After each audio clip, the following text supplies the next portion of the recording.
Welcome to the hottest movie review on the internet today, the A-List Review. I am your host, the Game Changer, Wes Troop, and it's time to go back to the theater, or back to the couch, because this film is playing in theaters as well as on Paramount Plus, if you happen to have a subscription to that. And Esther is at it again, or the first time. My review of the 2022 horror film Orphan: First Kill, coming up now.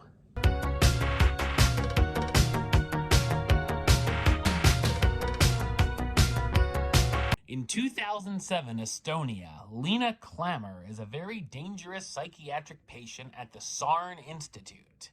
Lena suffers from a rare hormonal disorder that stunted her growth, and while she resembles a 10-year-old girl, she's actually a 31-year-old woman. Lena orchestrates a plot and escapes the facility and realizes she resembles a girl named Esther Albright, who went missing in America 4 years prior.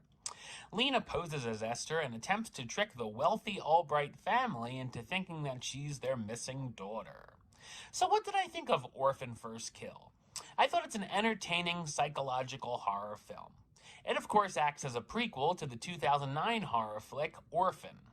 It's directed by William Brent Bell, who's best known for directing other horror films such as The Devil Inside, The Boy, Brahms the Boy 2, and Separation. Blech. Having suffered through those titles, I'm happy to say that this is easily his best film so far. I enjoyed the first film, but wasn't exactly sure it needed a sequel or prequel over a decade later.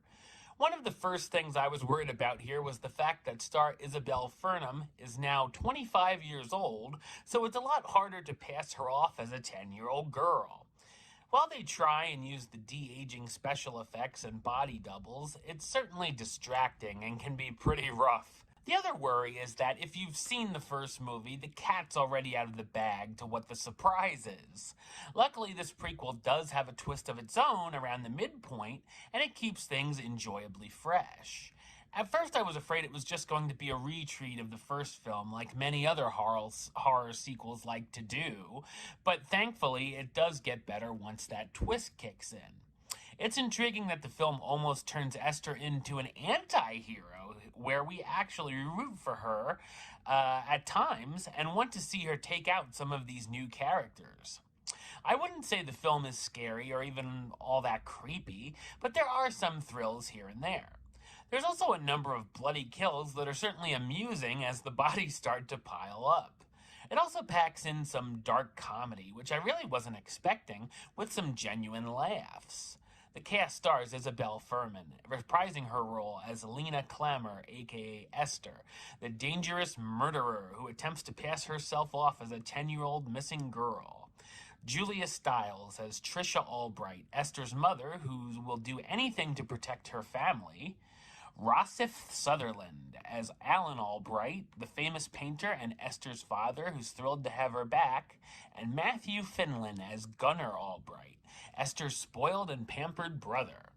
While it may not be exactly a necessary project, Orphan: First Kill is more fun than I expected it to be and is a mostly satisfying watch for fans of the original. Number-wise, I'm going to give it a 6 out of 10, which gives it the A-list rating of do it.